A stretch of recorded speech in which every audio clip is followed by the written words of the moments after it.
সমুদ্রপথে অবৈধভাবে মালয়েশিয়া যাওয়ার সময় সেন্ট মার্টিনের অদূরে বঙ্গোপসাগর থেকে নারী ও শিশুসহ ২৭৩ জনকে আটক করেছে নৌবাহিনী। আটক করা হয়েছে দালাল চক্রের ১০ সদস্যকেও। টেকনাফ জেটি ঘাট থেকে বিস্তারিত জানিয়েছেন আমাদের কক্সবাজার প্রতিনিধি অর্পণ বড়ুয়া।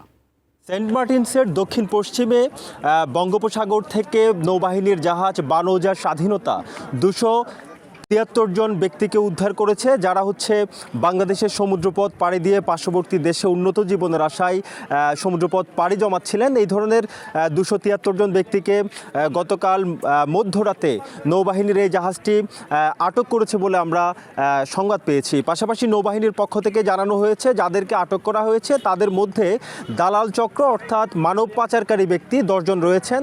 আরেকটি বিষয় জানিয়ে রাখতে চাই, টেকনাফ সমুদ্রবর্তী অঞ্চল হওয়ায় টেকনাফের বিভিন্ন পয়েন্ট দিয়ে বিভিন্ন সময় রোহিঙ্গা সহ বাংলাদেশের বিভিন্ন জেলা থেকে উন্নত জীবনের আশায় থাইল্যান্ড, মালয়েশিয়া সহ বিভিন্ন দেশে চলে যাবার জন্য সমুদ্রপথ পাড়ি দেওয়ার জন্য এই পয়েন্টগুলো ব্যবহার করে থাকেন মানব পাচারকারী চক্র।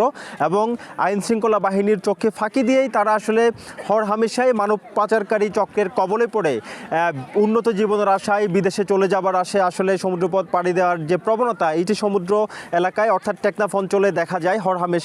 ইতিপূর্বেও কোস্টগার্ড এবং বিজিবি সহ বিভিন্ন আইন শৃঙ্খলা রক্ষাকারী বাহিনী বেশ কিছু মানব পাচারকারী চক্রের সদস্য সহ যারা সমুদ্রপথ পাড়ি দিয়ে চলে যাচ্ছিলেন এমন অনেককে আটক করা হয়েছে। কিন্তু এই ধরনের প্রবণতা কিন্তু এখনও পর্যন্ত বন্ধ করা যায়নি। নৌবাহিনীর কর্মকর্তাদের সাথে কথা বলেছি, তারা আমাদেরকে জানিয়েছেন এই ধরনের ঘটনার প্রতিরোধে অন্যান্য আইন শৃঙ্খলা বা কোস্টগার্ড সহ অন্যান্য আইন শৃঙ্খলা বাহিনীর সমন্বিতভাবে তারা চেষ্টা চালিয়ে যাচ্ছেন বলে আমরা নিশ্চিত হয়েছি। কক্সবাজার টেকনাফ থেকে এটুকু কিছু এখানকার সবশেষ।